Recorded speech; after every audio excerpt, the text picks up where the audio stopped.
Hello everyone, my name is Brian Downs, and today I'm going to talk to you about the Tax Cuts and Job Act.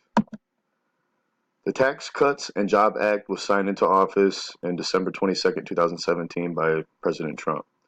The new tax reform takes place effective January 2018, and basically it's just sweeping changes to the current tax law.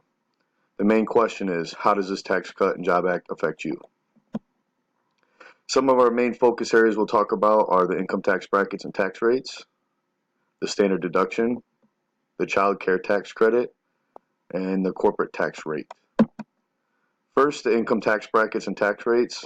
It remained with the 7 brackets. The new brackets are the 12%, 25%, 35%, and the 37%. As you can see, I put the 2017 tax brackets up against the 2018, so you can see the difference for the single, married filing separately, and the head of household. Next, we'll talk about the standard deduction. The standard deduction increased for all those who itemize during their taxes. For individuals, it increased from $6,350 to $12,000, and for married couples, it increased from $12,700 to $24,000. Next, we have the child care tax credit. Basically, all that is an increased $1,000 from the previous years.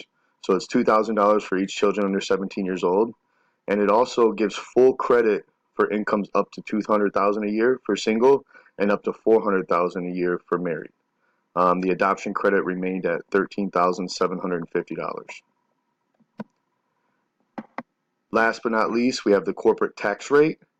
All right, the big difference between this change and the remaining changes is the corporate tax rate change is permanent. Okay, and what it did was it reduced the corporate tax rate from 35% to 21%, while all the other tax breaks they'll expire in year 2035. This corporate tax rate remains permanent.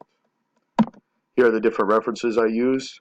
Hopefully by now you have a better understanding of where your money is going to be going next year and for the years to come. Thank you.